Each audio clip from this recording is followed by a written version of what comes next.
Maraming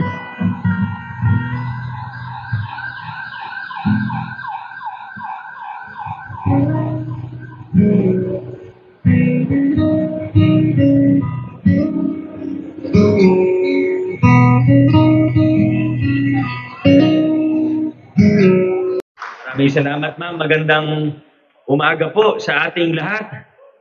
Good morning. Maraming salamat. Kung nag-aantay pa naman kayo, no, habang nakapila kayo, entertain ko po muna kayo. Ano, hindi ako kakakanta, lang, maiksing mensahe lang po. Una, nais ko magpasalamat sa ating Pasig City Hall Consortium. Nandito po ang mga kasama natin sa consortium, pati yung mga nag-i-interview. Yan po ay mga HR nila. No? At alam naman po natin kung bakit tayo nandito. Punta kayo dito dahil naghahanap kayo ng trabaho. At kami naman po, naghahanap ng mga skilled workers. Ito, nakita naman pa yung mga listahan ng mga kailangan po natin. Dahil gaya po siguro ng nabalitaan nyo na, yung proyekto natin sa New City Hall Project, medyo malaki po ito. At madalas, nagpo-focus dun sa City Hall mismo. Ano? Siguro mali nga yung project title namin kasi hindi naman City Hall lang yung ipapagawa dito, kundi 2 hektarya ng redevelopment sa ating bayan o sa ating poblasyon o city government center. 2 hektarya po yung pinag-uusapan natin dito. So kung 2 hektarya, 9 billion yung proyekto, siguro ma-imagine nyo na kung gaano karaming empleyado, trabahador ang kailangan po natin dito. At syempre, tayo sa lokal na pamahalaan ng Pasig, pag meron tayong proyekto, sinasabihan natin yung mga contractor, sinasabihan natin yung mga gagawa, na hanggat maaari, ang i-hire natin ay mga Pasigenyo. Diba? Unahin natin ang mga empleyado na taga-Pasig. Kaya kailangan maging kami, ginagawa din namin ng lahat ng pwede, gaya ng job fair na ito, pero di tayo magtatapos sa gantong job fair. Titingnan po natin ano ba yung mga pagkukulang, pwede tayo mag-training, meron tayong PCIST, yung consortium, meron din nakahandang mga training para sa atin. Yung iba, kung baka wala pang LC2, kausap na rin po namin yung TESDA kung anong pwedeng gawin.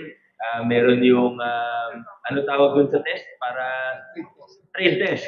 Yung trade test para hindi na kailangan kumuha ng mahaba pang kurso. Kasi yung iba, di ba, magaling naman, may skills naman. Kaso, baka nung araw, di pa ganun kauso yung pagkuha ng mga NC. Kaya, alam naman nila, baka mas magaling pa nga yung walang NC, ano, dahil sila yung mas may karanasan na. So, sa tulong ng TESDA, meron trade test.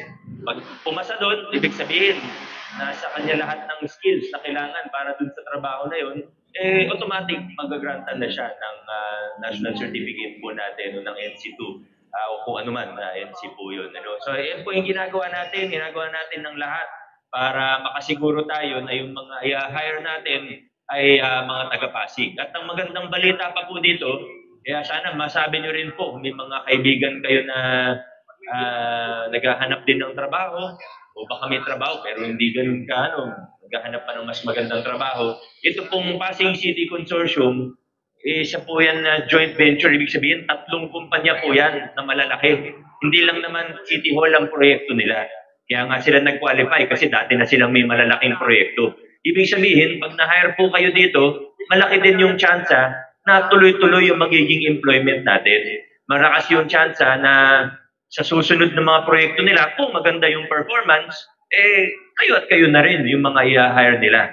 Kaya ito pong job fair natin, hindi lang para sa proyekto ng lokal na pamahalaan, kundi maaari, hindi naman pinapangako, pero maaari na maging long-term employment na rin po ito para magkaroon ng regular na trabaho ang mga skilled workers po natin na Pasigenyo. Kaya muli po ako nagpapasalamat sa Pasig City Hall Consortium po natin.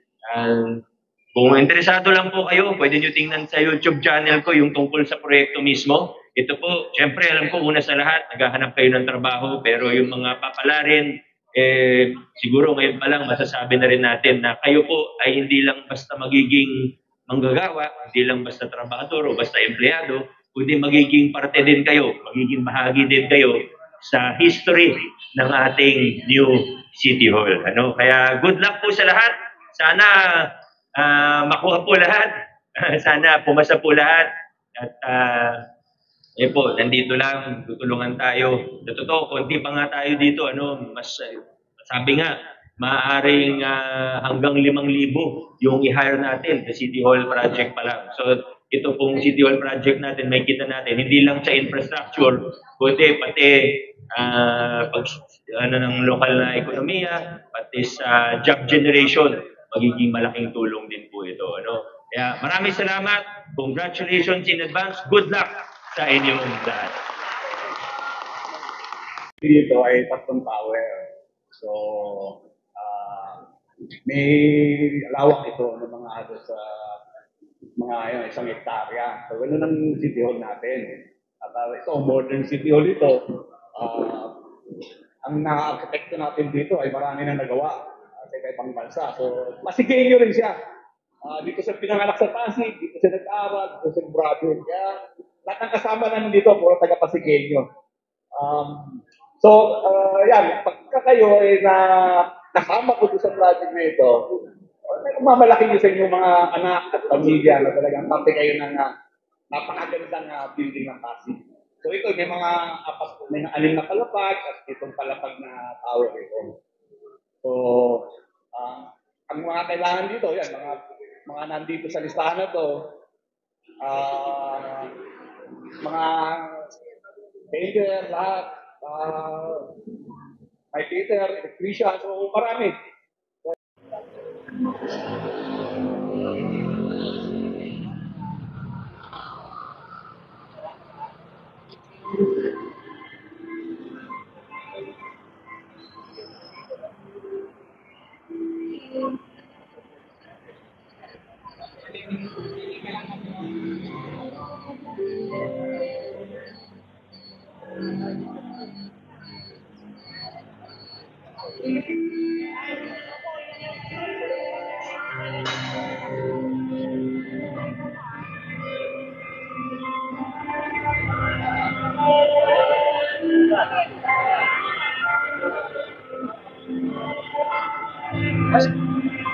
Sa grupo Panikan?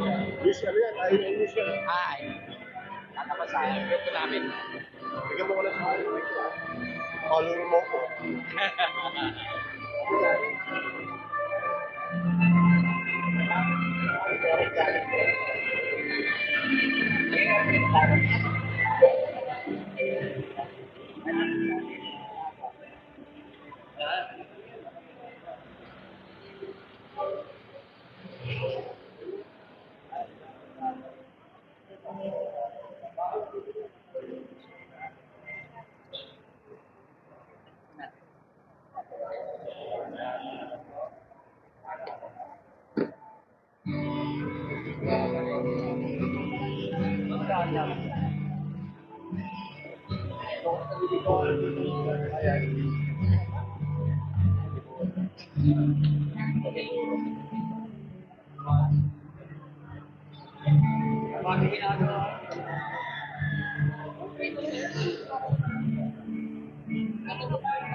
Okay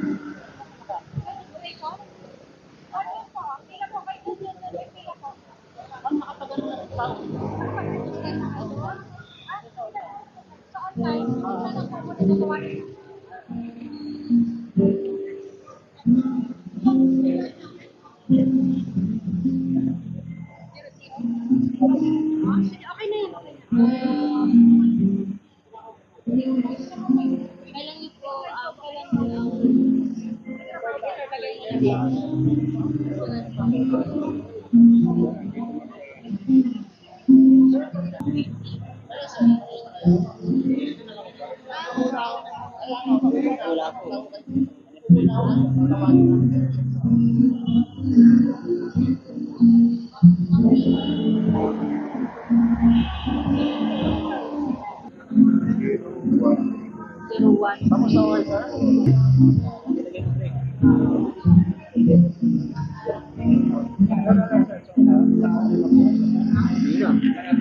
Diyan, tapos na ako kayo. Doon na muna kayo po.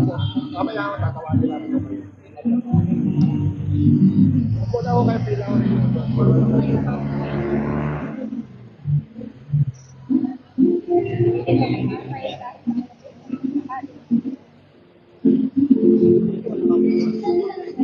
Nag-check naman sir.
Good morning po sa ating lahat, ano? Good morning po! Ayan, parang naririnig ko na yung excitement ng ating mga applicants dito. Isa pa nga pong, yung excited na good morning. Good morning po sa ating lahat! Ayan. On behalf of PESO po, maraming salamat po sa inyong interest, no? Sa pag-apply po sa ating bilang maging isang kabilang sa pagbuo ng ating City Hall, New City Hall building or New City Hall project. Maraming salamat po. Dahil excited na po ang lahat, no, hindi ko na po patatagalin. Tatawagin ko na po ang ating department head po ng ating Public Employment Service Office. Palakpakan po natin, Miss Jeline L. Sison Lopez. Magandang umaga po sa lahat. Excited na po ba? Ready na po ba tayo para sa mga ibang katanungan at mga trade test na pwedeng maganap ngayong araw? Sinong ready na? Nakakain ba lahat? Ay, parang walang tumaas ng kamay. Nakakain ba lahat? Yes, ma'am. Isang magandang programa po ang binigay sa atin ng ating butihing Mayor Vico Soto, kasama po ang ating ito pagdating sa trabaho. Lahat po tayo ay kumukuha ng serbisyo sa City Hall. Tama po ba? Meron po bang hindi napupunta rito sa City Hall? Wala. So ito po ay para sa safety natin. So nakita naman natin na medyo matagal na yung ating lumang City Hall. Nakita din po natin na critical na yung pagkakatayo kasi nagkakaroon na ng basag o tumataas na yung mga flooring, yung wall, meron ng mga hindi na po maganda yung construction, in short po. So, hindi na po safe sa ating lahat. One time, meron pang sumabog, lahat kami nagbabaan. Mahirap po ang kondisyon din po. So, para makapagbigay din po lahat ng empleyado ng City Hall ng magandang serbisyo, hindi po natatakot kung ano man yung mga pwedeng sakuna. Kung magkaroon man ng dabiguan, isasaayos po natin. So, kung kayo po ay mapili, isa sa mapiling gumawa ng history sa Pasig City Hall at isa kayo sa makita na pag nakita nyo ang City Hall ay isa ako sa gumawa niyan. Proud Pasigenyo po ba ang lahat?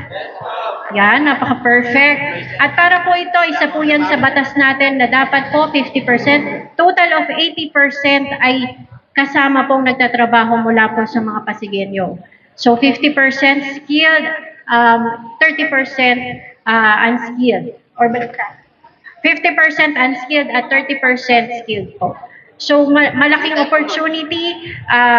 Mamaya po i-discuss po sa inyo kung kailan mag-start, kung paano mag-start, at yung iba pong proseso ng ating human resource mula po sa Pasig City Hall Construction Consortium. Sila po ang kasama natin, human resource, at mamaya maririnig nyo rin po sila magsalita. So, ngayon po, wala po ako ibang hinihiling na sana po lahat po na nakaupo dito at yung mga ibang uupo po dyan ay matanggap po ngayong araw. So, pag-pray po natin yan. Good luck po sa inyo. God bless po.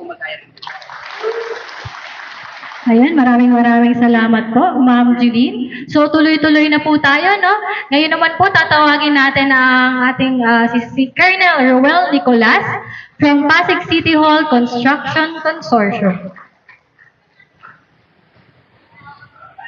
Magandang umaga po sa ating lahat. Una-una, magpasalamat tayo sa Diyos na may kapal na nagkita-kita tayo muli rito. Pangalawa, binabati ko po ang taga-Pasig sa magandang pamumuno po ng ating alkalde na si Mayor Vico. Ito po ang resulta ng good governance. Hindi lang po ayuda na pang isang araw, ayuda pang habang buhay. So pangalawa, napakaswerte po natin at tutulong tayo sa pagbuo ng isang City Hall na pinakamaganda sa buong bansa. So tulad ng sinabi ni Ma'am Lopez, pag kayo po gumawa sa City Hall, habang buhay nyo na po yan pagmamalaki sa mga kapo-apuhan nyo, na itutulong nyo sa mga anak nyo, anak, apo, may kamay ako dyan. Yung pong tinatawag natin sense of ownership. May pag-aari na po kayo dyan kasi kayo ang mga naging bahagi niya.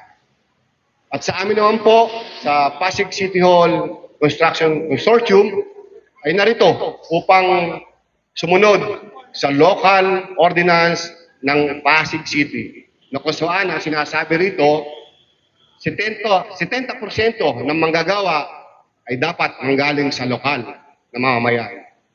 So napakaswerte po ng Pasig dahil meron po tayong tamang pamamahala. So kailangan po namin ng 70 or more workers coming from your city.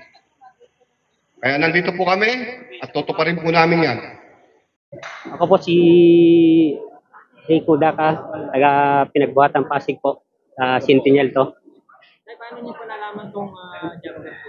Kasi ano yung anak ko po sa sa Facebook, nakita po niya na sabi niya nag-apply ka sa Pasig, si Biko, si Mio.